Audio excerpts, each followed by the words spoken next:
बिस्मिल्लाहिर्रहमानिर्रहीम अस्सलाम वालेकुम। आप यूट्यूब चैनल देख रहे हो। मेरा नाम है अब्दुल रहमान। नाज़रीन, आज 27 अप्रैल है। सुप्रीम कोर्ट की समाअत हुई जी। उसमें बाकायदा दलाइल भी दिए गए, कुछ रिमार्क्स भी आए और समाअत फ़िलहाल जो है उसे मुलतवी कर दिया गया है। मुनासिब फ़ैसला जो है वो चीफ जस्टिस उमर अता बंदयाल साहब ने कहा कि जी सुनाया जाएगा। अब इसके ऊपर ये जितनी भी पीडीएम की जमातें हैं, आज इन्होंने बाकायदा मिठाइयाँ जो हैं वो खाई हैं और ये इनका एक पुराना वतीरा है। ये फ़ैसला पढ़ते नहीं हैं और फ़ैसला आने से पहले ही जो है ये एक वो ले लेते हैं कि जी अब हमारे हक़ में ही आएगा फ़ैसला, और मिठाइयाँ खानी शुरू कर दी जाती हैं। आज इसी तरह वज़ीर-ए-आज़म हाउस में एक पुरताश जो है वो एक दावत का एहतमाम किया गया, जिसमें तमाम अरकान असम्बली और तमाम इत्तेहादी जमातों के जो लोग थे उनको बुलाया गया और फिर जो है उन्हें पहले खाना खिलाया गया और उसके बाद जो है एतमाद का वोट ले लिया वज़ीर-ए-आज़म शहबाज शरीफ साहब ने।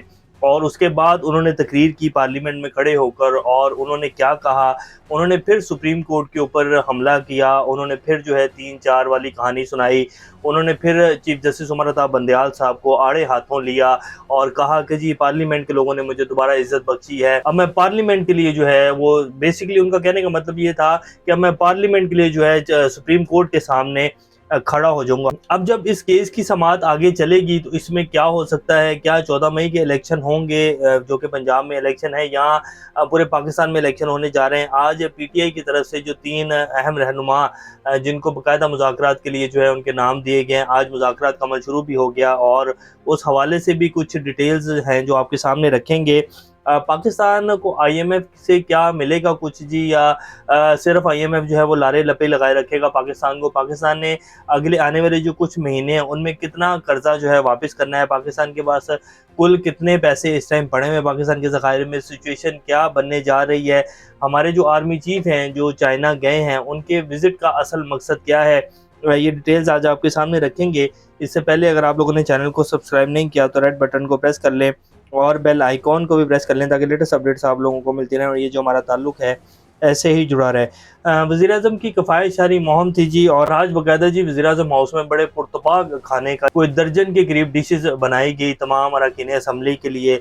उनको पहले खाना खिलाया गया, उसके बाद जो है उनसे वोट ऑफ कॉन्फिडेंस हासिल कर लिया गया है।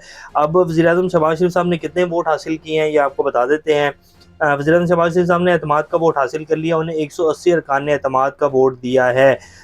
180 अरकान असम्बली ने एतमाद का इज़हार किया। राय शुमारी के बाद स्पीकर कौमी असम्बली राजा परवेज़ अशरफ ने नतीजे का ऐलान किया। इससे कबल कौमी असम्बली का इजलास स्पीकर राजा परवेज़ अशरफ की ज़ेर सदारत हुआ तो वज़ीर ख़ारजा और पीपी चेयरमैन बिलावल भुट्टो ज़रदारी ने कौमी असम्बली से एतमाद का वोट देने की करारदाद पेश की, जिस पर स्पीकर ने कहा कि ऐवान में एतमाद के वोट की करारदाद पेश हो चुकी है, इसलिए अरकान एतमाद के वोट के लिए अपनी नशिस्तों पर खड़े हो जाएं। और उसके बाद वज़ीर-ए-आज़म साहब को 180 वोट जी मिल चुके हैं।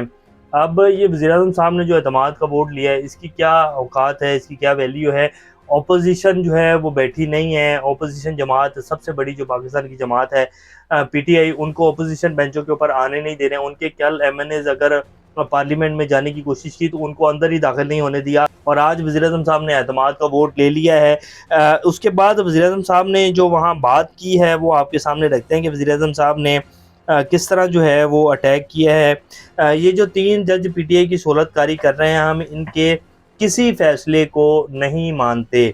किसी अदालती फ़ैसले पर वज़ारत उज़्मा मत छोड़ें, मुज़ाकरात करवाना सुप्रीम कोर्ट का काम नहीं है। वज़ीर दिफ़ा ख्वाजा आसिफ़ का कौमी असम्बली में ख़िताब। अब ये ख्वाजा आसिफ़ साहब जो है वो मशवरे दे रहे थे वज़ीर-ए-आज़म साहब को, और वज़ीर-ए-आज़म साहब भी कह रहे हैं कि जी मुझे पार्लियामान ने दोबारा इज़्ज़त बख्शी है और मैं पार्लियामान की जो है वो अज़मत के लिए सुप्रीम कोर्ट के सामने खड़ा हो जाऊँगा। मैं इन तीनों जजेस का फ़ैसला नहीं मानूँगा। और कल बिलावल भुट्टो साहब ने तो ये तक कहा कि जी 3 जो लोग हैं उनको बुलाया जाए और सामने लाकर बिठाया जाए, पार्लियामान सुप्रीम है, कैसे ये फ़ैसला दे सकते हैं? ये बिल्कुल वही जैसे जस्टिस सज्जाद अली शाह वाली अदालत में जो नवाज शरीफ साहब ने करवाया था और जिस तरह उनको जजेस को बुलाया था और बाद में उस अदालत के ऊपर हमला किया, ये वही तारीख जी दोबारा दोहराई जा रही है।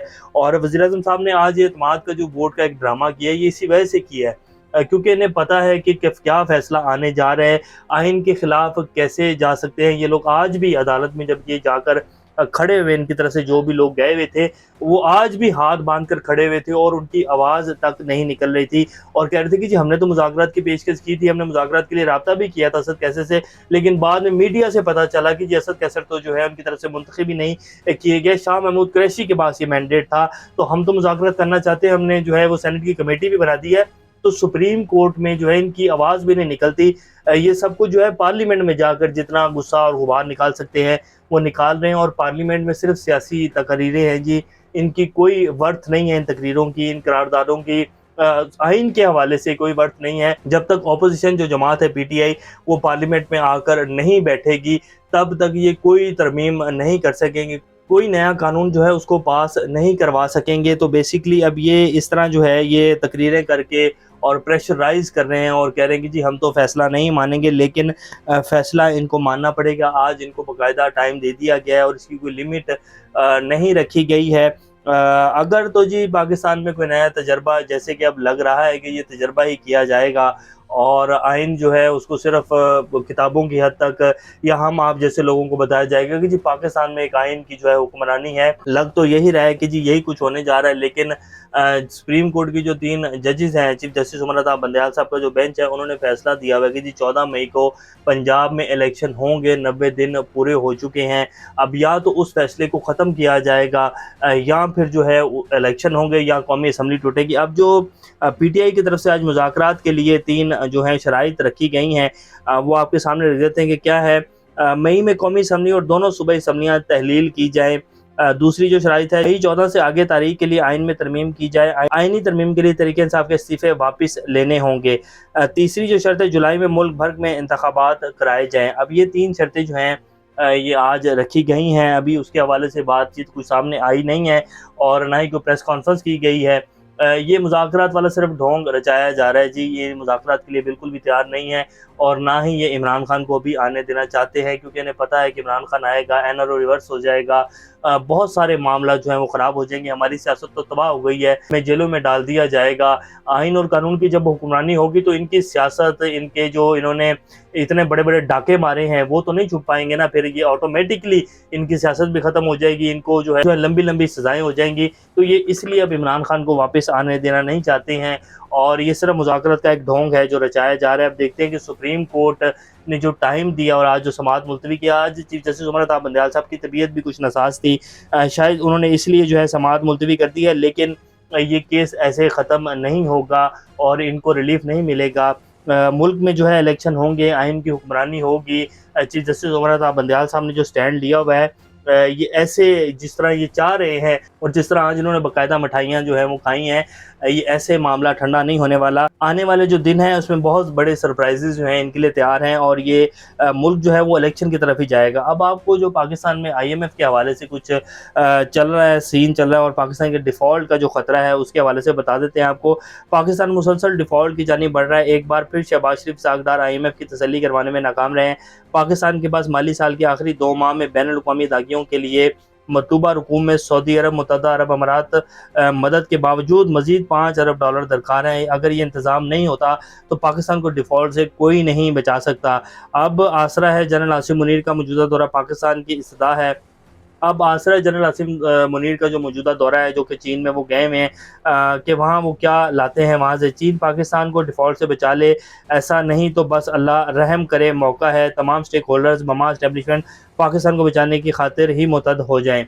ये कामरान खान साहब ने ट्वीट किया है जी और सूरत हाल इसमें भी उन्होंने बड़ी मेहरबानी करके ये ट्वीट किया है। वैसे सूरत हाल इससे भी ज़्यादा गंभीर है, पाकिस्तान की माशी जो सूरत हाल है, और इनको माशियत के हवाले से कोई टेंशन नहीं है जी। ये सिर्फ़ और सिर्फ अपनी सियासत, अपना माल और अपना जो एक निज़ाम है उसको बचाने में लगे हुए हैं और इमरान खान को कैसे जो है साइड पर करना है इसमें लगे हुए हैं। इनको माशियत और ये सारी चीज़ें जो हैं इनके लिए सेकंड ऑप्शंस है।